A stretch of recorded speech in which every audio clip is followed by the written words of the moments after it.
Baik, selamat malam teman-teman semua, hamba-hamba Tuhan di Uniconference Indonesia Kawasan Timur. Malam ini kita akan mulaikan untuk acara pendalaman sekolah Sabat hari Senin tanggal 6 Juli 2026. Malam ini yang akan bawakan doa buka adalah Pendeta Bruce Soriton dari daerah Misi Nusa Utara, dan kemudian ada narasumber kita pada malam ini, hamba Tuhan Pendeta Alan Pasuhuk. Kita akan mulaikan dengan berdoa dalam hati kita masing-masing. Lagu buka akan diputarkan oleh host. Disilakan host untuk putarkan lagu buka kita malam ini.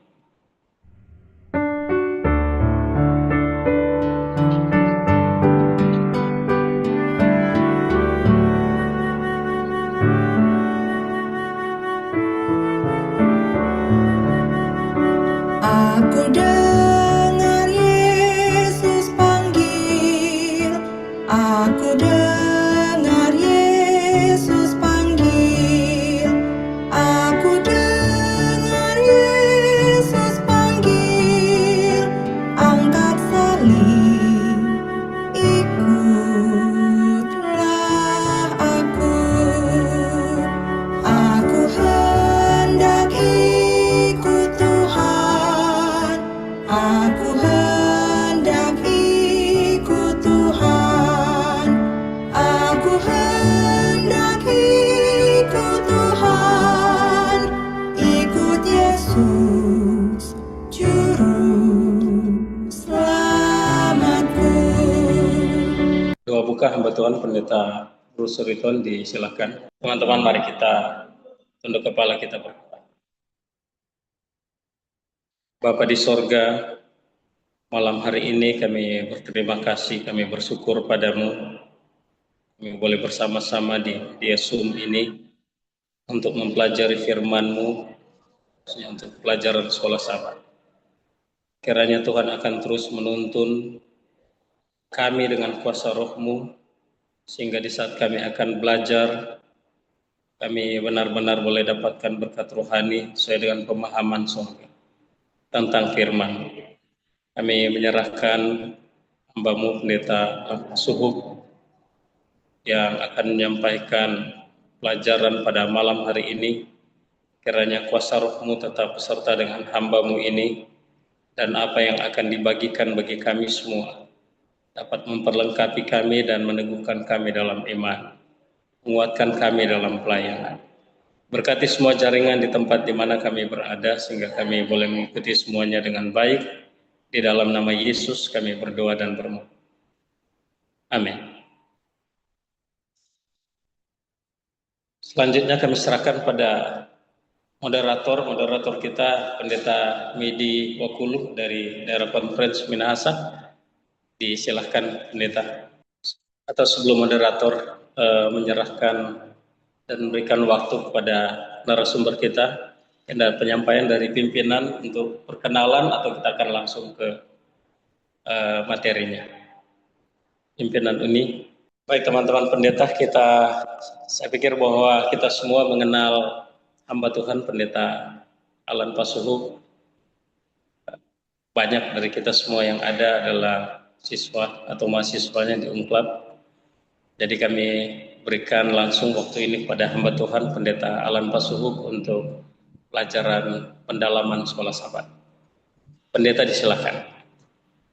Selamat malam saudara-saudara, sama pelayan Tuhan dimanapun berada.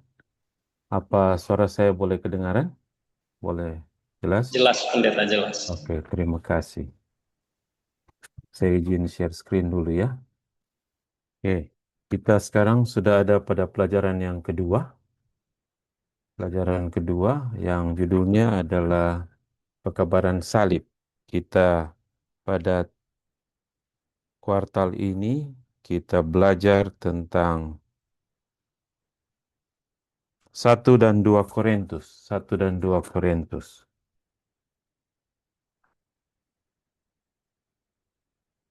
kuartal yang akan datang tentang karunia rohani. Saya sudah lihat ini bagusnya di sini langsung 2 kuartal 1 kali. Jadi langsung kuartal ini sampai kuartal depan ada bukunya. Jadi kuartal ini kita bahas tentang 1 dan 2 Korintus. Nanti kuartal yang akan depan kita belajar karunia nubuatan.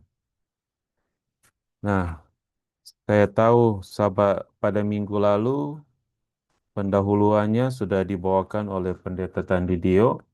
Maka sahabat ini saya tidak akan menyinggung apa yang sudah dibahas pada minggu yang lalu, latar belakang kota Korintus, penulisnya.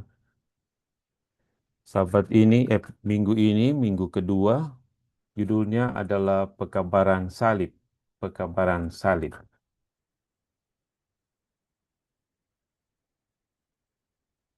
Pekabaran Salib. Pada minggu lalu di pelajaran hari Kamis, di sana disebutkan perpecahan atau masalah-masalah yang ada di Korintus.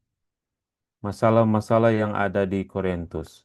Dan disebutkan di pelajaran hari Kamis itu masalah-masalah yang ada di Korintus, diantaranya yang pertama perpecahan, yang kedua amoralitas seksual atau penyimpangan seksual, yang ketiga ada tuntutan hukum, itu di pelajaran hari Kamis, saya kutip apa yang ada di pelajaran hari Kamis minggu lalu, dan yang keempat prostitusi. Kemudian di pelajaran yang sama juga disebutkan di buku Korintus ini Rasul Paulus menjawab pertanyaan-pertanyaan ini. Jadi setelah dia menyebutkan masalah-masalah yang ada di Korintus, kemudian dia berusaha menyelesaikan masalah-masalah itu, maka setelah itu Rasul Paulus juga mencoba menjawab pertanyaan-pertanyaan ini, yaitu pertanyaan yang berkaitan dengan pernikahan, pertanyaan yang berkaitan dengan perceraian, pertanyaan yang berkaitan dengan celibacy, itu tidak kawin, tidak menikah. Yang keempat, pertanyaan sehubungan dengan makanan yang dipersembahkan kepada berhala. Yang kelima, pertanyaan sehubungan dengan perilaku dalam ibadah. Yang keenam, pertanyaan sehubungan dengan penggunaan karunia-karunia rohani. Dan yang ketujuh, pertanyaan sehubungan dengan pemahaman yang salah tentang kebangkitan. Itu di pelajaran hari Kamis pada minggu yang lalu. Kemudian di pelajaran itu juga menyebutkan bahwa masalah-masalah ini adalah masalah-masalah yang juga ada di jemaat pada saat ini. Sebagai hamba-hamba Tuhan, sebagai pelayan yang sudah melayani di jemaat-jemaat, paling tidak masalah-masalah yang ada di Korintus ini kita juga sedang hadapi sekarang di jemaat-jemaat yang sedang kita layani. Nah, di pelajaran ini, pelajaran sekolah sahabat ini, di judulnya adalah Pekabaran Salib. Pekabaran Salib. Kemudian ayat hafalannya, sebab pemberitaan tentang salib memang adalah kebodohan bagi mereka yang akan binasa, tetapi bagi kita yang diselamatkan, pemberitaan itu adalah kekuatan Allah. 1 Korintus 1 ayat 18. Yang saya coba bahas pada malam ini adalah materi yang paling tidak boleh memberikan tambahan pada saudara-saudara pada saat saudara mengajar sekolah sahabat nanti. Jadi sebagian besar adalah materi yang tidak ada di buku sekolah sahabat. Saya coba dan yang saya harapkan materi yang saya bagikan ini akan menolong saudara-saudara menambah wawasan saudara-saudara pada saat nanti mengajar sekolah sahabat, memberikan persatuan, karena kita akan pakai pelajaran sekolah sahabat. Dan yang saya bawakan ini paling tidak boleh memberikan tambahan pengetahuan sedikit bagi saudara-saudara dalam membahas pelajaran sekolah sahabat pada minggu ini. Oke, saya kembali lagi. Jadi kita lihat di pelajaran minggu lalu, ada masalah di jemaat Korintus. Kemudian Rasul Paulus dia menjawab masalah-masalah ini, coba menyelesaikan masalah-masalah ini di buku Korintus. Kemudian Rasul Paulus setelah dia mencoba menyelesaikan masalah-masalah, menjawab masalah ini, dia menjawab pertanyaan-pertanyaan yang ditanyakan kepadanya di jemaat Korintus. Itu yang dia tulis di buku 1 Korintus dan 2 Korintus. Ayat hafalanya untuk sahabat minggu yang berjalan ini adalah pekabaran salib. Sebab pemberitaan tentang salib memang adalah kebodohan bagi mereka yang akan binasa, tetapi bagi kita yang diselamatkan, pemberitaan itu adalah kekuatan Allah. Saya coba melihat 1 Korintus 1 ayat 18. 1 Korintus 1 ayat 18 ini dalam teologi gereja Advent, dalam konteks pemahaman gereja Advent. 1 Korintus 1 ayat 18. Pada saat kita membaca ayat ini, sebab pemberitaan tentang salib memang adalah kebodohan bagi mereka yang akan binasa, tetapi bagi kita yang diselamatkan, pemberitaan itu adalah kekuatan Allah. Bagaimana gereja kita memahami 1 Korintus 1 ayat 18 dalam konteks yang lebih luas? 1 Korintus 1 ayat 18 dalam teologi gereja Advent bisa dibagi menjadi 3 bagian. Yang pertama itu ayat ini dapat dihubungkan dengan salib dan pertentangan besar. Salib dan the great controversy, the cross and the great controversy, atau the cross and the great cosmic. Kemudian yang kedua, pandangan eskatologis ada di sana. Dan yang ketiga, hubungannya dengan penurutan, Mari kita lihat yang pertama, salib dan pertentangan besar. Salib dan pertentangan besar. Apa hubungan antara salib dan pertentangan besar? Gereja kita adalah gereja yang unik. Karena gereja kita melihat segala sesuatu, doktrin dan ajaran kita dalam konteks yang lebih luas, yaitu konteks pertentangan besar. Konteks pertentangan besar antara kebaikan dan kejahatan, antara Allah dan setan. Bagaimana hubungan antara salib dan pertentangan besar? Umat Advent, gereja Advent, menafsirkan salib dalam kerangka yang lebih luas. Kerangka yang lebih luas yaitu tentang pertentangan kosmik antara Kristus dan setan. Antara kebodohan yang dipersepsikan oleh orang-orang yang tidak percaya. Ini mencerminkan tipu daya setan mengenai karakter dan kuasa Allah. Ketika Roh Kudus mengungkapkan Mesias yang disalibkan, orang-orang percaya memahami kasih Allah dalam pengorbanan tertinggi dan menyadari bahwa Allah membalikkan paradigma kuasa dunia yang telah jatuh ini dengan kuasa yang terungkap dalam kelemahan, penghinaan, salib. Ini selaras dengan teologi gereja Advent, di mana kematian Kristus menjadi kemenangan tertinggi. Mari kita lihat kembali. Salib dan pertentangan besar. Yang pertama, salib menegaskan kegagalan setan dalam pertentangan besar. Salib menegaskan kegagalan setan dalam pertentangan besar. Saudara-saudara yang mengambil kelas distinctive doctrine, dalam pertentangan besar ada 3 isu yang dipertanyakan setan tentang Allah, yaitu karakter Allah, kemudian hukum Allah, dan yang ketiga adalah kekuasaan Allah terhadap alam semesta. Jadi karakter Allah, hukum Allah, dan kekuasaan Allah di alam semesta. Nah, salib menegaskan kekekalan setan dalam pertentangan besar. Setan selalu menuduh Allah tentang pertama karakter Allah, bahwa Allah itu adalah Allah yang tidak kasih. Yang kedua, hukum Allah, bahwa hukum Allah ini tidak mungkin dituruti. Dan yang ketiga, Allah itu tidak layak memerintah alam semesta. Kenapa? Karena dia sebenarnya, karakter Allah yaitu kasih ini dipertanyakan. Dan yang kedua, hukum Allah tidak mungkin dituruti. Dan Allah tidak bisa memerintah alam semesta.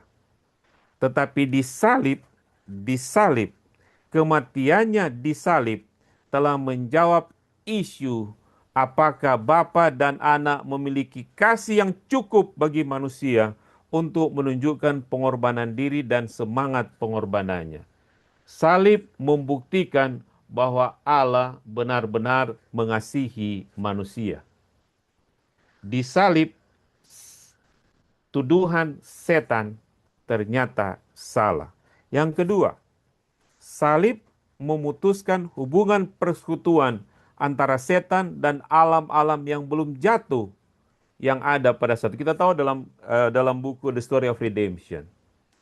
Pada saat setan memberontak, dia juga berusaha untuk menggoda dunia-dunia yang tidak jatuh, tetapi dia gagal.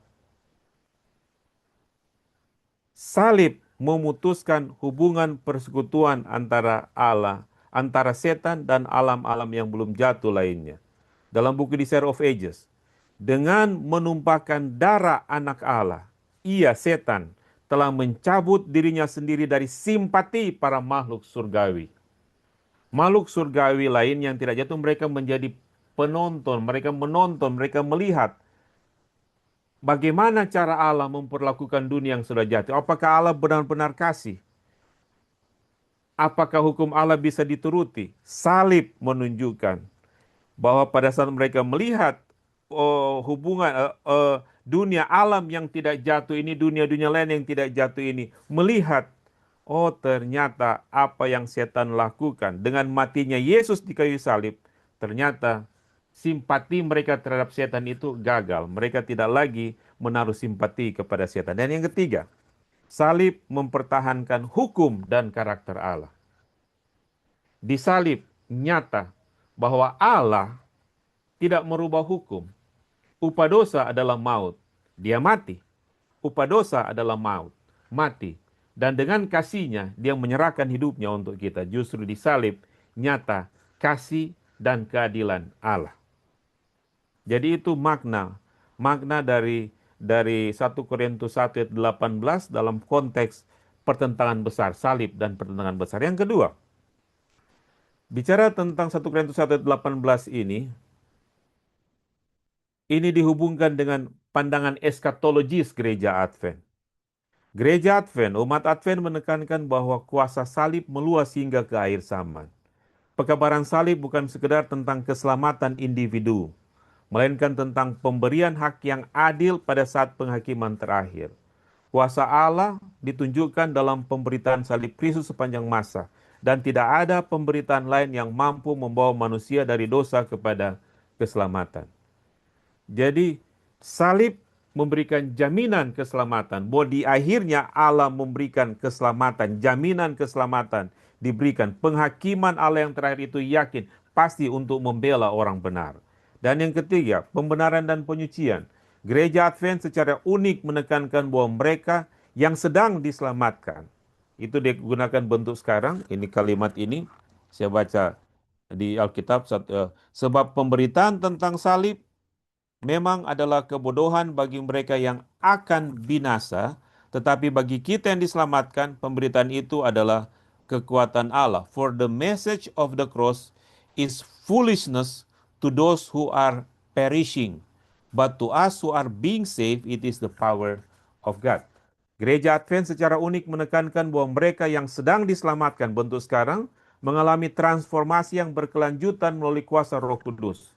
Proses pembenaran dan proses penyucian. Kuasa salib bukan sekedar pembenaran. Saat kita menerima pengorbanan Kristus di salib, kita terima dengan iman, kita dibenarkan. Tetapi di saat yang sama, proses pengudusan itu mulai berjalan, melainkan pengudusan yang aktif. Orang-orang percaya dipanggil untuk mencerminkan kasih Kristus yang rela berkorban melalui ketaatan pada hukum Allah dan pilihan gaya hidup termasuk kesehatan dan ketaatan pada hari Sabat. Itu saya coba lihat 1 Korintus 1 ayat 18 dalam konteks kepercayaan gereja Advent. Selanjutnya, saya kutip ini di pelajaran sekolah Sabat, di pelajaran hari Sabat. Pemberitaan tentang salib adalah kekuatan Allah. Pemberitaan tentang salib adalah kekuatan Allah. Ada 3 hal disebutkan di sana. Kenapa pemberitaan tentang salib adalah kekuatan Allah? Salib adalah instrumen pendamaian antara Allah dan manusia. Salib adalah instrumen pendamaian antara Allah dan manusia. Dosa telah memisahkan hubungan manusia dengan Allah. Dan salib adalah instrumen yang mendamaikan antara Allah dan manusia. anak Allah. Yesus yang adalah Allah, anak Allah, menjadi manusia, mati di salib. Harus Allah sendiri yang datang untuk menjadi pendamai antara Allah dan manusia. Yang kedua, salib adalah simbol tertinggi dari kerendahan hati Yesus. Dalam Filipi 2 ayat 8, dia dari Allah jadi manusia sampai mati, bahkan mati di kayu salib, jadi hamba. Salib adalah simbol tertinggi kerendahan hati Yesus. Yang ketiga, salib adalah tempat di mana hutang kita yang sangat besar, yang tidak mungkin kita bayar, telah dilunasi. Kemudian di pelajaran sekolah sahabat disebutkan, setelah ini Rasul Paulus mulai menyelesaikan masalah pertama. Masalah pertama yang dihadapi, yang coba diselesaikan oleh Rasul Paulus adalah masalah perpecahan. Masalah perpecahan. Masalah perpecahan diselesaikan dengan salib. Bagaimana masalah perpecahan diselesaikan dengan salib? Bagaimana masalah perpecahan ini diselesaikan dengan pekabaran salib? Apakah bisa masalah perpecahan diselesaikan dengan pekabaran salib? Apakah mungkin masalah perpecahan diselesaikan dengan masalah salib? Perpecahan di Korintus. Perpecahan di Korintus. Disebutkan dalam 1 Korintus 1 ayat 12. Saya baca 1 Korintus 1 ayat 12. 1 Korintus 1 ayat 12. Yang aku maksudkan ialah bahwa kamu masing-masing berkata, aku dari golongan Paulus, atau aku dari golongan Apolos, atau aku dari golongan Kefas, atau aku dari golongan Kristus. Perpecahan ada di jemaat Korintus. Ada yang katakan, aku dari golongan Paulus, aku dari golongan Apolos, aku dari golongan Kefas, aku dari Kristus. Aku adalah dari Kristus. Apolos. Saya buka di komentar Alkitab. Apolos. Apolos ini adalah seorang Yahudi asal Alexandria. Dia adalah pengikut ajaran Yohanes Pembaptis, seorang pria yang fasih berbicara dan mahir dalam kitab suci. Disebutkan dalam Kisah 18 ayat 24 dan 25. Ia menerima pengajaran mengenai pokok-pokok iman Kristen di Efesus dari Aquila dan Priscilla. Dari sana ia berangkat ke Akaya dan untuk sementara waktu melayani di gereja Korintus. Kisah 18 ayat 78. Pengetahuan dan kefasihannya membuat sebagian orang di gereja itu mengagungkannya melebihi Paulus. Ketika Paulus pertama kali memberitakan Injil di kota besar itu, pelayanannya disesuaikan agar sesuai dengan pemahaman orang-orang yang belum mengenal kebenaran rohani. Berkat kesempatan untuk membangun di atas dasar tersebut, Apolos mampu memberikan pengajaran yang melampaui dasar-dasar iman. Hebat dia. Kepribadiannya, cara kerjanya, dan jenis pekabaran yang ia sampaikan menarik perhatian sekelompok orang yang mulai menunjukkan preferensi kepadanya. Yang lain menolak untuk menyimpang dari kesetiaan yang mereka rasakan terhadap Paulus, orang yang pertama kali membawa Injil kepada mereka. Sejauh yang menyangkut Paulus dan Apolos, terdapat keselarasan yang sempurna antara Paulus dan Apolos. Jadi sebenarnya antara Paulus dan Apolos tidak ada masalah. Ketika perselisihan muncul, Apolos meninggalkan Korintus dan kembali ke Efesus. Beberapa waktu kemudian Paulus mendesaknya untuk kembali. Tetapi Apolos datang kembali ke Korintus. Tetapi Apolos dengan tegas menolak. Ingat, yang pertama Apolos, masalah Apolos. Orang yang hebat. Jadi saya mau katakan hati-hati kalau pintar. Hati-hati kalau orang bilang, aduh kalau tuh pendeta itu jago sekali dalam soal ini. Pendeta ini dalam soal nubuatan dia hebat sekali. Dalam soal doktrin dia hebat sekali. Dalam soal bahasa Yunani, Ibrani dia paling hebat. Oh, yang pendeta itu paling hebat mengajar. Dia jago sekali mengajar. Hati-hati saudara, hati-hati. Jangan sampai kehebatan kita menarik orang datang kepada kita dan mengagungkan kita, bukan mengagungkan Kristus. Kemudian yang kedua, Kefas. Kefas, Petrus. Kefas adalah transliterasi dari kata Aramaik kefa yang arti batu. Petrus adalah transliterasi dari kata Petrus. Tidak diragukan lagi, mereka yang bergabung dalam kelompok ini percaya bahwa ada keistimewaan tersendiri dalam mengklaim atau mengakui keterikatan dengan salah satu dari 12 rasul. Petrus, salah satu dari 12 rasul. Petrus telah menjalin hubungan yang sangat dekat dengan Yesus dan merupakan salah satu pemimpin dari ke-12 rasul. Fakta ini menurut keyakinan mereka menempatkan Petrus di atas Paulus ataupun Apolos.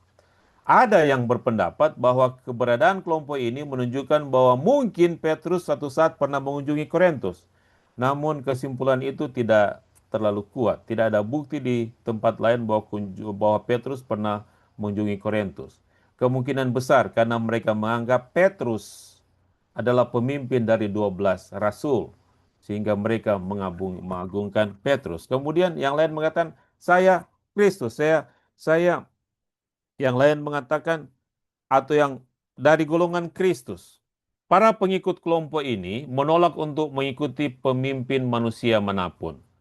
Mereka bersikap mandiri dan mengklaim telah diajar langsung oleh Kristus. Boleh lihat di buku Acts of the Apostle, halaman 278 dan 279.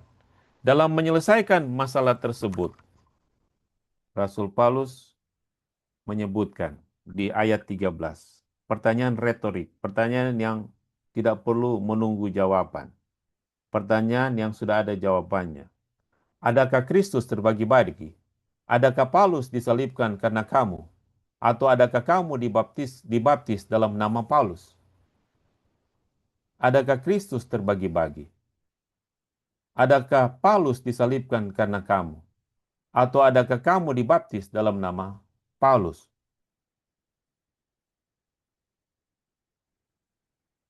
Kristus tidak terpecah belah dan gereja pun tidak boleh terpecah belah. Kristus tidak terpecah belah dan jemaat gereja pun tidak boleh terpecah belah. Saya mau coba kembali di sini. Perpecahan di Korintus disebabkan oleh orang-orang yang mengagungkan Paulus, mengagungkan Apolos, mengagungkan Kefas. Orang-orang hebat, saudara. Orang-orang hebat. Orang-orang hebat.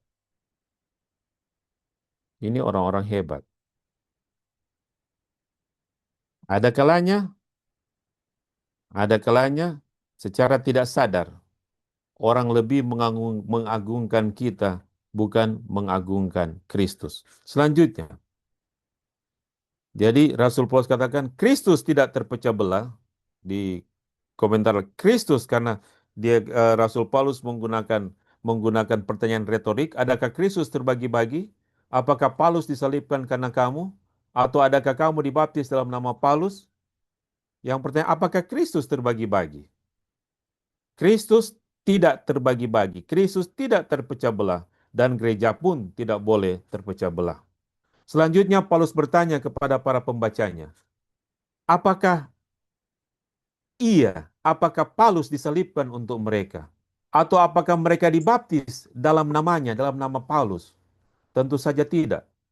Paulus berargumen bahwa ia bukanlah pemimpin kelompok tertentu karena jemaat Korintus telah dipersatukan dengan Kristus melalui baptisan, bukan dengan dirinya. Jadi jemaat Korintus mereka dipersatukan dengan Kristus, bukan dipersatukan dengan Paulus, tapi dipersatukan dengan Kristus. Jemaat Korintus mengabaikan fondasi utama dari pesan Injil itu sendiri, yaitu sentralitas salib Kristus, pusat salib Kristus. Tidak ada orang lain yang dapat melakukan apa yang telah dilakukan Kristus bagi kita di Kalvari. Saudara-saudara, ingat sebagai hamba-hamba Tuhan, pada saat kita mengajar orang, pada saat kita membawa mereka untuk menerima Kristus, pada saat mereka dibaptiskan, ingat, bawa mereka kepada Kristus. Tolong tuntun mereka untuk meninggikan Kristus bukan membawa mereka jadi lebih dekat kepada kita pribadi ataupun mengagungkan kita pribadi. Dipersatukan dengan Kristus, bukan dipersatukan dengan diri kita, Sang Pembaptis. Orang yang paling hebat berbicara. Saudara-saudara, ada beda pendeta dan politikus. Kalau kita betul-betul pelayan, maka pada saat kita membawa orang kepada Kristus, maka kita mempersatukan dia dengan Kristus. Tetapi seorang politikus, dia bukan membawa orang itu kepada Kristus, tetapi mengikat orang itu kepada dirinya untuk mendapatkan keuntungan dan keuntungan pribadi. Kemudian yang kedua yang perlu kita ingat, gereja ini adalah milik Kristus. Itulah sebabnya dipersatukan dengan Kristus. Gereja ini adalah milik Kristus. Kita bawa pribadi-pribadi ini kepada Kristus karena gereja adalah milik Kristus. Gereja bukan milik pribadi. Gereja bukan milik suku tertentu. Gereja bukanlah milik mereka yang memiliki gelar. Gereja ada yang setelah punya gelar, sudah punya gelar dari UNCLAP, dapat master, sudah punya gelar dari IAS, harus punya jabatan di gereja. Ada yang berpikir karena saya sudah yang paling senior, harus punya jabatan dalam gereja. Ingat, gereja adalah milik Kristus. Setia kepada Kristus sang pemilik gereja. Setia kepada Kristus sang pemilik gereja. Kalau kita setia kepada Kristus sang pemilik gereja, dialah yang akan mengangkat kita, dia akan menolong kita. Yang penting itu melayani, saudara. Kemudian, selanjutnya, dalam komentar dalam buku ini komentar dari Bible Commentary New Testament dari Andrews University. Materi yang saya ambil ini adalah dari Bible Commentary Gereja Advent, SDA Bible Commentary, dan yang kedua dari Andrews University Bible Commentary di New Testament. Bahkan mereka yang dibaptis oleh Paulus pun tidak boleh membanggakan diri. Justru, Paulus mengucapkan syukur karena ia tidak membaptis banyak orang di Korintus. Paulus tidak meremehkan upacara baptisan itu sendiri. Tetapi ia menggunakan fakta bahwa ia hanya membaptis sedikit orang di Korintus untuk menunjukkan bahwa ia tidak berusaha mengikat orang-orang kepada dirinya sendiri, melainkan mengikat orang-orang itu kepada Kristus. Ia memang membaptis beberapa orang di Korintus, khususnya Crispus dan Gaius di ayat 14. Crispus kemungkinan adalah pemimpin sinagog di Korintus yang dengan cepat menjadi pengikut Kristus. Karena Paulus menyebut Gaius juga sebagai tuan rumahnya di Korintus, ada kemungkinan dia juga adalah seorang yang bertobat. Ada juga disebutkan Titus Justus, seorang penyembah Allah yang juga disebutkan sebagai tuan rumah Paulus di Korintus, di Kisah 18 ayat 7. Nama Romawi lengkapnya kemungkinan adalah Gaius Titius Justus. Kemudian Paulus teringat bahwa ia juga telah membaptis seisi rumah tangga Stefanus. Tak seorang pun dari mereka dibaptis atas nama Paulus, melainkan mereka semua dibaptis atas nama Kristus. Saudara-saudara, kita membaptis atas nama Kristus. Itulah sebabnya bawa orang kepada Kristus. Selanjutnya, fungsi utama rasul. Fungsi utama rasul adalah memberitakan Injil sedemikian rupa sehingga kuasa penyelamatannya dinyatakan kepada pendengar. Kebijaksanaan manusia semata membuat Injil tidak efektif. Dengan mengandalkan kebijaksanaan manusia, maka Injil ini tidak akan efektif. Mengandalkan kebijaksanaan manusia semata-mata membuat Injil tidak efektif. Ketika orang Korintus menekankan kebijaksanaan seorang pengkhotbah tertentu dan berpihak pada salah satu dari mereka, mereka telah kehilangan pandangan tentang Injil itu sendiri. Kefasihan manusia semata mungkin menarik perhatian banyak orang dan membuat orang mengagumi kemampuan pembicara. Tetapi cara ini membuat salib Kristus kehilangan kuasanya. Kemudian, pemberitaan Injil yang sejati tidak meninggikan pengkhotbah, melainkan meninggikan Kristus. Pemberitaan Injil yang sejati tidak meninggikan pengkhotbah, melainkan meninggikan Kristus. Saya kembali ke kalimat yang saya kutip dari pelajaran hari Sabat petang. Pemberitaan tentang salib adalah kekuatan Allah. Salib adalah instrumen pendamaian antara Allah dan manusia. Salib adalah simbol tertinggi dari kerendahan hati Yesus. Salib adalah tempat di mana hutang kita yang sangat besar, dosa kita yang sangat besar telah dilunasi. Kemudian, bagian kedua, saya bahas malam ini adalah salib dan hikmat manusia. Salib dan hikmat manusia. Saya kutip pernyataan-pernyataan yang terdapat dalam Bible Commentary dari Andrews University, yang di New Testament Bible Commentary dari Andrews University. Di bagian itu ditegaskan tentang salib dan hikmat manusia. Paulus mempertegas perbandingan pekabaran salib dan hikmat dunia. Dalam budaya Romawi, gagasan penyaliban sangat dicela dan ditambah dengan pemisahan ketat antara ranah ilahi dan manusia dalam pemikiran Yunani Romawi.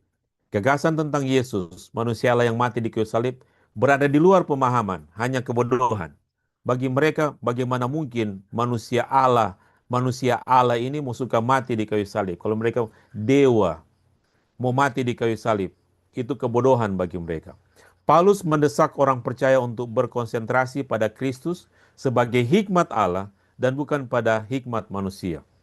Mengutip Yesaya 29:14, ia menunjukkan bahwa Allah telah berjanji untuk menghancurkan hikmat orang bijak dan telah melakukannya melalui Injil.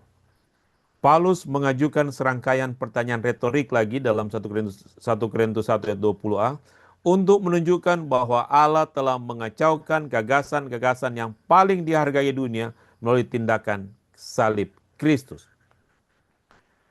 Allah telah menunjukkan bahwa hikmat dunia adalah kebodohan. Lagi pula, melalui kebodohan pemberitaan itulah orang-orang Korintus tertarik untuk menjadi pengikut Kristus. Selanjutnya, kebijaksanaan manusia tidak dapat membawa pada pengetahuan yang sejati dan menyelamatkan tentang Allah yang hanya dapat diperoleh melalui kebodohan Injil. Mereka anggap Injil itu kebodohan, tetapi justru disitulah kita mendapatkan keselamatan yang sejati. Sementara dunia menuntut tanda-tanda dan hikmat, Paulus dengan berani memberitakan Kristus yang disalibkan, yang merupakan batu sandungan bagi orang Yahudi dan kebodohan bagi bangsa-bangsa lain. Justru titik perselisihan antara orang Yahudi dan bangsa-bangsa lain inilah yang menjembatani jurang di antara mereka dan menjadikan mereka satu tubuh.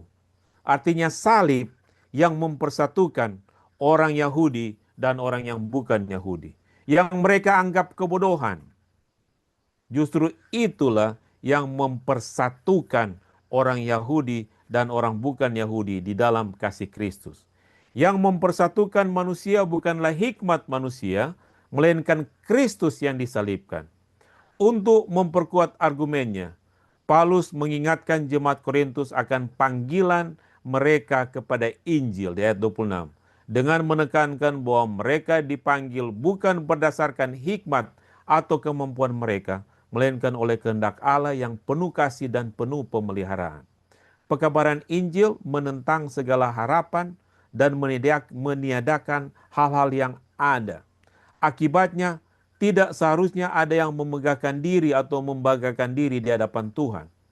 Karena segala sesuatu yang kita miliki datang melalui Yesus yang adalah hikmat, kebenaran, pengudusan, dan penebusan kita. Jangan pernah membanggakan diri. Di ayat 30. Yang penting adalah hikmat Allah yang melaluinya kita dibenarkan, dikuduskan, dan ditebus. Oleh karena itu, siapapun yang membanggakan diri atau bermegah harus melakukannya di dalam Tuhan. Disebutkan bermegah di dalam Tuhan. Kemudian, saya highlight. Kesombongan memecah belah, tetapi Kristus mempersatukan. Kesombongan memecah belah, tetapi Kristus mempersatukan. Kembali. Saya kembali terus di bagian ini. Pemberitaan tentang salib adalah kekuatan Allah dan hikmat Allah di pelajaran hari Kamis. Power Allah, kuasa Allah, dan hikmat Allah. Kenapa? Karena salib adalah instrumen pendamaian antara Allah dan manusia. Kalau ada perpecahan di antara kita, lihat salib. Di salib Allah mendamaikan kita dengan Yesus. Salib ini menjadi pendamaian. Kematian Kristus di salib, dia mendamaikan, dia menyambungkan jurang yang memisahkan kita dengan Allah karena dosa. Salib adalah instrumen pendamaian antara Allah dan manusia.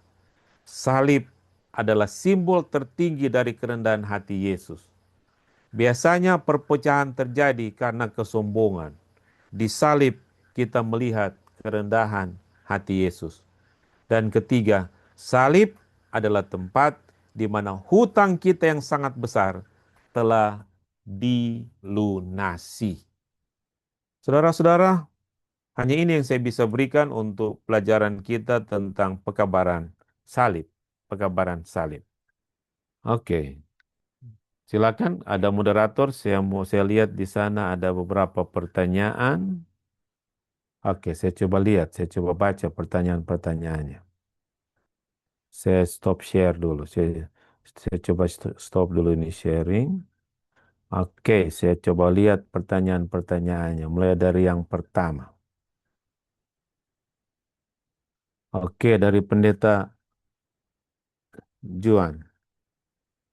Mohon pencerahannya. Dalam teologi sistematika, bagaimana kita menghubungkan doktrin rekonsiliasi? Yaitu bahwa Allah telah mendamaikan dunia dengan dirinya melalui salib dengan doktrin eklesiologi, doktrin tentang gereja. Oke.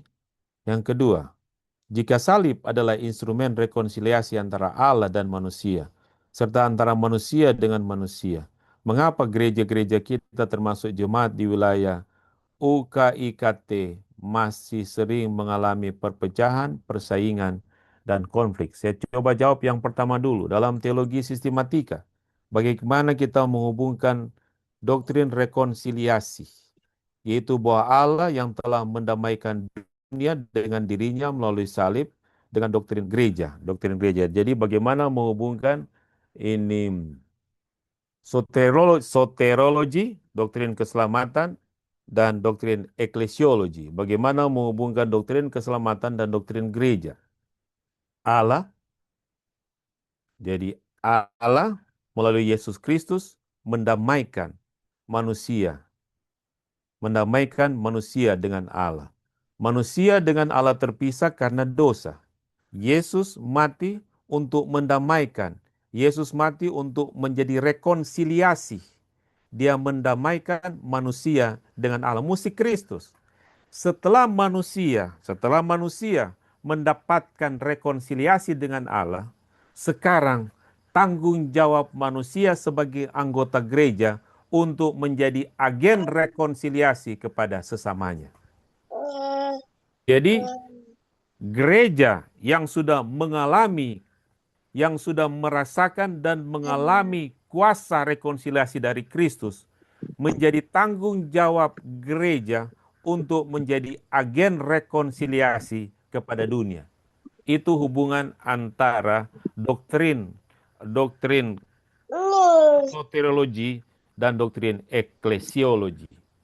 Jadi setelah merasakan rekonsiliasi, mengalami rekonsiliasi yang dilakukan oleh Allah, sekarang gereja menjadi agen rekonsiliasi kepada dunia, membawa dengan cara membawa Injil, memperkenalkan Kristus kepada dunia.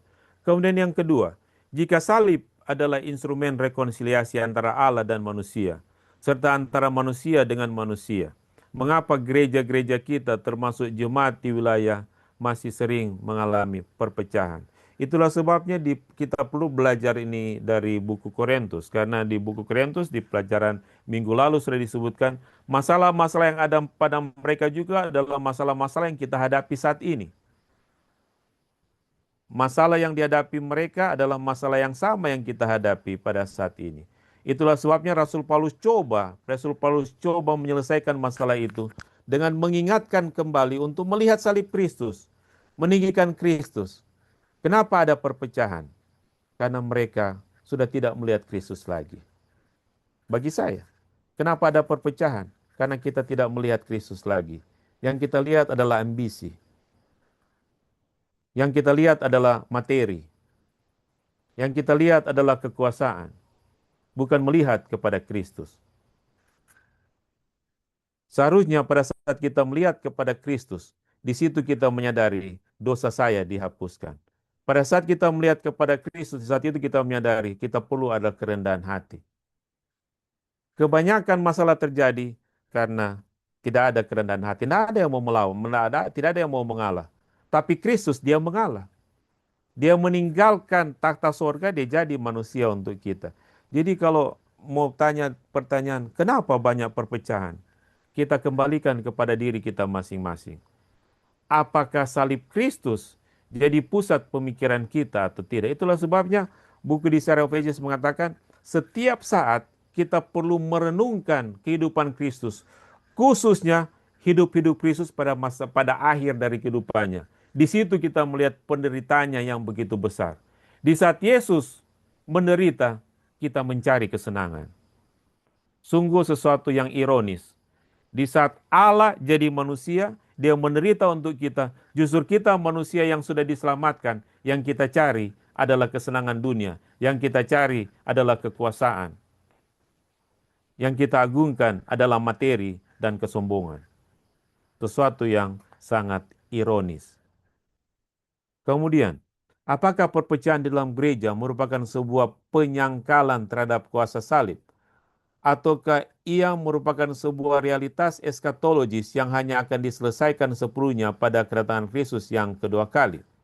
Di satu sisi saya mengatakan kita perlu mengembalikan pola pemikiran kita pada salib Kristus. Sentralitas Kristus sebagai pusat pekabaran, pusat kehidupan, pusat pelayanan kita. Tetapi kita juga harus mengakui bahwa kita ada di atas dunia ini. Sampai Yesus datang, masalah dosa tetap ada. Tetapi jangan kita katakan, oh karena dosa. Tidak. Yesus telah mengalahkan dosa. Dengan kuasa Yesus, kita bisa menang terhadap semua tantangan-tantangan yang disebabkan oleh dosa ini. Makasih pendeta. Bagaimana cara supaya sebagai hamba Tuhan kita tidak terjebak dengan banyaknya jumlah baptisan, gelar, prestasi dalam setiap program gereja organisasi, yang pada akhirnya itu menjadi acuan tawaran untuk menduduki suatu jabatan yang ada, yang kadangkala menimbulkan bahasa, ketika saya di situ saya berhasil sehingga saya ada di posisi ini. Kita perlu berhati-hati tentang jumlah antara quality dan quantity, kualitas dan kuantitas. Numbers. Tapi dua hal ini kita bukan berarti salah memikirkan quantity, numbers. Numbers ini salah, tidak. Justru kita perlu supaya ada tolok ukur. Supaya ada tolok ukur. Yang penting kita lakukan sebagai pendeta bagi saya adalah kita bikin program. Program kita itu bagaimana? Program kita itu apa? Sehingga kita bisa ukur program kita berhasil atau tidak.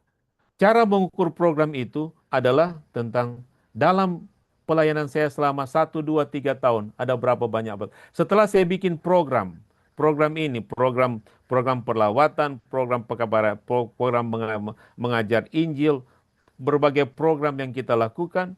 Setelah itu kita lakukan dalam 1-2 tahun, berapa banyak baptisan? Bagaimana dengan persembahan persepuluhan? Bagaimana dengan kehidupan kehadiran anggota jemaat di acara sekolah sahabat, di acara khotbah dan di acara PA? Itu number semua. Tetapi numbers ini menentukan kualitas program yang kita lakukan. Jadi kita perlu ada numbers. Karena numbers ini menentukan kualitas dari program yang kita lakukan. Jadi bukan berarti kita akan persalahkan pimpinan karena katakan ini pendeta cuma tanya-tanya berapa banyak kita ada baptis. Berapa banyak, kenapa perpuluhan tidak naik. Kalau tidak ada baptisan, tidak ada perpuluhan persembahan tidak naik. Kalau jemaat berkelahi, ada masalah jemaat, itu berarti program yang kita lakukan itu bukan program yang berpusat pada Kristus. Karena program yang kita laksanakan, program yang benar, program yang baik, program yang sesuai dengan cara Kristus, yang kita lakukan akan kelihatan di numbers. Akan kelihatan di numbers. Mau numbers, kalau itu program 2 tahun, kita sampaikan itu kepada pimpinan. Ini program saya 2 tahun, jadi nanti 2 tahun baru saya akan dapat hasilnya, akan ada baptisan. Jangan setelah 2, 3, 4 tahun tetap tidak ada baptisan, berarti kita tidak ada program, kita tidak ada yang kita lakukan. Jadi program yang kita lakukan, itu akan kelihatan di numbers. Itu akan kelihatan di baptisan, akan kelihatan di persembahan perpuluhan, akan kelihatan di gaya hidup jemaat yang kita pimpin, di kerohanian yang akan maju, cabang-cabang yang akan kita buka, itu dari program yang baik yang kita lakukan. Jadi ini kualitas dan kuantitas harus jalan sama-sama.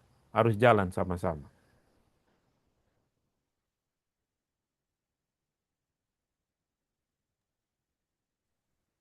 Budaya hormat di timur berbeda dengan di barat.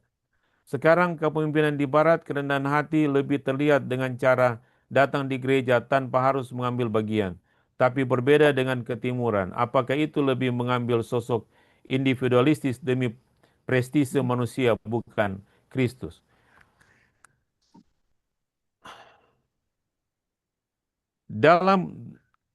Kalau di dalam gereja, kalau ada pemimpin datang, mereka bukan dihormati, tapi mereka dihargai untuk mengambil bagian di gereja. Kalau mereka datang dengan program yang mereka akan sampaikan. Cara kita menghormati adalah cara yang layak. Cara yang layak. Tapi sebagai pemimpin kita akan dihormati. Tapi ingat juga, sebagai pemimpin jangan cari untuk dihormati. Tetapi sebagai pemimpin biarlah perilaku kita yang akan menolong orang untuk menghormati kita. Bukan meminta untuk dihormati, tetapi biarlah perilaku kita yang akan membuat orang menghormati kita. Oke, saya rasa sampai di sini. Saya sudah sampaikan tadi. Ada yang mau bicara tadi? Silakan. Baik teman-teman semua, masih ada yang mau sampaikan pertanyaan secara langsung, kami masih berikan kesempatan, kita masih punya banyak waktu.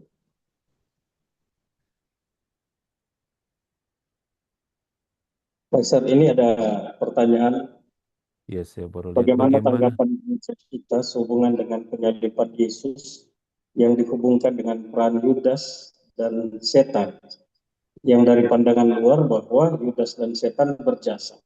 Yudas dan setan berjasa. Apakah Tanggapan gereja kita. bagaimana tanggapan? Inilah kalau kita menghubungkan dengan di buku 1 Korintus yang kita sudah pelajari tadi, inilah yang dianggap kebodohan bagi dunia. Dunia anggap itu kebodohan. Yesus mati di salib itu adalah satu kebodohan. Tapi bagi kita justru itu adalah solusi dari berbagai macam masalah dosa. Nah, pola berpikir ini yang perlu kita lihat bahwa bagi mereka setan dan Yudas itu berjasa. Tetapi bagi kita justru disaliblah menunjukkan bahwa setan itu kalah. Salib itu menunjukkan bahwa setan itu kalah. Salib menunjukkan bahwa setan itu kalah.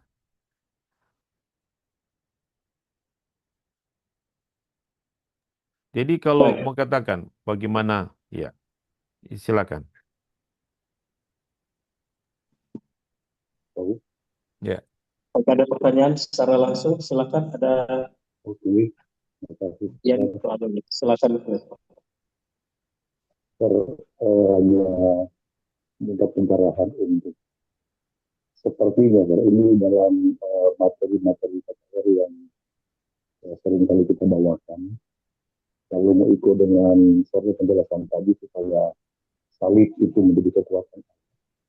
Kira-kira bagaimana cara orang mau renovasi ini materi-materi ini sehingga kalau mau dilihat kadang-kala itu menjadi batu sandungan bagi mereka yang mendengar, karena ketika mereka dengarkan mereka tahu ini hari ini misalnya hari Rabu tentang apa, Kamis apa, kan kita harus menyampaikan juga doktrin, tetapi bagaimana cara kita supaya paling tidak renovasi lah untuk materi-materi supaya sebagaimana yang saya jelaskan tadi, memang salib itu betul-betul diangkat untuk menjadi kekuatan bagi para pendengar. Ya. Saya Dalam bisa soal, dengan jelas pertanyaannya. ya, dalam soal kita membagikan doktrin kita kepada gereja, kepada orang lain, yang selalu kita harus tekankan bahwa doktrin ini menuntun kepada Kristus, bukan doktrin yang terpisah dari Kristus. Justru karena kita terima Kristus, kita akan mengikuti apa yang Yesus ajarkan. Selalu ke situ dulu, bahwa terima Yesus dulu, karena sudah terima Yesus, kita akan dengan rela hati, kita akan dituntun untuk mengikuti apa yang Yesus mintakan untuk kita lakukan. Selalu harus mulai dari Kristus dulu, baru kita akan dituntun untuk mengikuti apa yang dia sarankan, apa yang dia mintakan kita lakukan di Alkitab. Tapi saudara-saudara, yang paling penting orang kehidupan. Orang kehidupan. Nah, mungkin orang mau bilang sesuatu. Nah, mungkin orang mau bilang, jadilah rendah hati kalau saya mau tahu orang sombong. Nah, mungkin. Nggak mungkin, nggak mungkin orang bilang jangan babakalai kok. Jangan babakalai. Menurut orang sendiri, baku ambil di lapangan badminton. Hampir babakalai di lapangan bola kaki. Dan orang tahu orang nggak bisa kontrol nggak bisa kontrol orang punya emosi. Nggak mungkin. Jadi yang paling pertama orang hidup dulu dengan Kristus. Bagaimana orang kehidupan dengan Kristus? Jadi harus selalu kembali ke pribadi kita. Selalu, kalaupun di saat kita mau berkhotbah, pertama yang kita tanyakan, apakah secara pribadi saya boleh praktekkan ini atau tidak? Seringkali karena khotbah-khotbah kita sekarang sudah banyak bisa ambil di internet, ambil di YouTube, bikin khotbah cepat sekali di ChatGPT, langsung keluar, pleng, selesai satu khotbah. Dan khotbahnya sangat bagus. Tetapi kita cuma pikir, bagus tuh khotbah. Dan anggota bilang terima kasih, tapi kita sendiri tidak hidupkan itu khotbah itu. Itulah sebabnya pada saat orang bikin khotbah, tanyakan dulu pada orang, ini kita bisa hidupkan atau nyanda? Kalau orang sendiri tidak bisa hidupkan, bagaimana orang mengajarkan anggota? Jadi bergumulah untuk itu. Orang sama-sama, saudara-saudara, sama-sama orang dalam pelayanan. Mari orang sama-sama robah orang perilaku.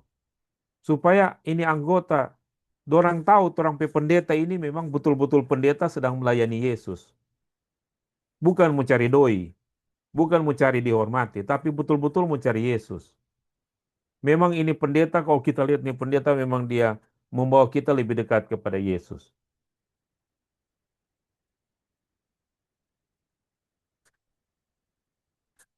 Sekarang sementara bola kaki. Sekarang sementara bola kaki. Jangan bakalai di bola kaki. Bola kaki siapa yang jadi? Oke, saudara-saudara, boleh je begitu sejam 9 ini. Sejam 8 lewat. Jam 8 lewat. Kita mesti ulang lagi yang kita udah bilang tadi. Setelah ini bagi saudara-saudara yang mau suka cari tahu tentang ayas. Ada saudara-saudara piana atau mungkin tiba-tiba saudara nanti dapat berkat, mau tiba-tiba Tuhan buka jalan datang di ayas, mau suka cari tahu supaya waktu datang nyak salah, nak tak salah. Karena ada banyak yang jatah salah aja datang. Ada banyak orang-orang yang sembarang datang tak salah. Akhirnya habis doi, habis segala macam, tak salah. Jadi supaya nak tak salah, habis ini tunggu, kong nanti tanya, kita mau terangkan bagaimana supaya waktu datang betul-betul sesiap waktu datang di ayas. Habis cuma sekitar 10 menit. Jadi minta maaf, pimpinan-pimpinan jangan dulu tutup ini Zoom, kita minta 10 menit setelah orang berdoa tutup. Boleh begitu? Boleh. Baik, terima kasih Sar. Boleh, Sar. Dan sebelum kita tiba di lagu tutup dan juga doa tutup oleh narasumber, kita dengarkan pengumuman dan juga ucapan terima kasih dari pimpinan Uniconference Indonesia Kawasan Timur. Iya, oke. Baik, terima kasih saudara. Kita baru dengarkan pembahasan yang menarik ini tentang salib. Jadi memang ini tantangan bagi para pendeta-pendeta dulu. Ya, sebab kita yang ada di garis depan jadi teladan dari semua. Anggota sedang melihat kita, jangan sampai kita yang bikin jadi batu sandungan untuk persoalan di jemaat. Jadi biarlah salib torong angkat dalam pelayanan ya, dalam pengembalaan, dalam penginjilan. Ya, terima kasih Pendeta Alan Pasuhuk, luar biasa pekabaran yang sudah disampaikan pelajaran sekolah Sabat ini. Orang tentunya terus berdoa bagi hamba Tuhan Pendeta Pasuhuk untuk pelayanannya yang lebih luas lagi sebagai dosen kependetaan yang ada di Ayas. Ya, satu-satunya juga orang Manado ini di sana. Jadi puji Tuhan. Orang bangga, senang. Teman-teman pendeta terus support, doakan. Oke, jadi terima kasih sekali lagi. Sangat berterima kasih untuk pelajaran yang luar biasa ini yang membahas tentang salib dari Tuhan kita Yesus Kristus.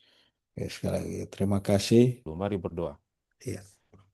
Bapa kami dalam kerajaan surga, terima kasih malam ini kami boleh bersama-sama membahas pelajaran sekolah Sabat. Oh Tuhan, tolonglah kami. Mampukan kami untuk memahami dan mampukan kami untuk membagikan itu kepada anggota jemaat di acara hari Sabat nanti. Mampukan kami ya Tuhan. Kami lemah, kami tidak berdaya, tapi tolonglah kami agar kami dapat menolong para anggota jemaat agar mereka boleh mendapatkan makanan yang bergizi melalui pelajaran sekolah Sabat, sehingga kerohanian boleh ditingkatkan, hidup lebih dekat kepada Tuhan. Kami boleh menyiapkan diri bagi kedatangan Kristus yang kedua kali. Berdoa buat semua hamba-hamba Tuhan dalam pelayanan, dalam pergumulan, berikan akal budi, kesanggupan, kuasa sorga dalam melaksanakan tugas. Kiranya kami selalu melihat kepada Kristus, sehingga pada saat kami melayani, orang bukan melihat kekurangan kami, kelemahan kami, bukan melihat pribadi kami, tapi melihat Kristus yang hidup di dalam kehidupan kami. Iya, tuh. Kami mau mendoakan buat Pendeta Sepang dalam tanggung jawab yang besar di Uni, berikan kuasa akal budi dalam menuntun, dalam membimbing semua hamba-hamba Tuhan. Berikan selalu kesehatan dan kuasa surga dalam melaksanakan tugas yang besar ini. Berdoa juga buat Pendeta Tandidio dalam tugas tanggung jawabnya di bidang sekolah Sabat. Bantu dia Tuhan. Berikan selalu akal budi dan kuasa surga dalam menuntun, dalam membimbing, sehingga Departemen Sekolah Sabat akan maju untuk kemuliaan nama Tuhan. Pimpinan kami di Uni Timur, Tuhan memberkati mereka selalu. Dan kiranya kami semua akan selalu setia kepada Tuhan. Jadi terang dimanapun kami berada. Agar kami boleh menyiapkan diri, menyiapkan orang lain bagi kedatangan Kristus yang kedua kali. Berkatilah kami malam ini ya Tuhan, dalam nama Yesus kami berdoa. Amin. Ya, Oke, silakan Pendeta Pasuhuk. Ya. Makasih Pendeta Kita Tandidio, makasih Pendeta Sepang untuk kesempatan nanti malam sesi ini. nanti Makasih. infokan. Ya.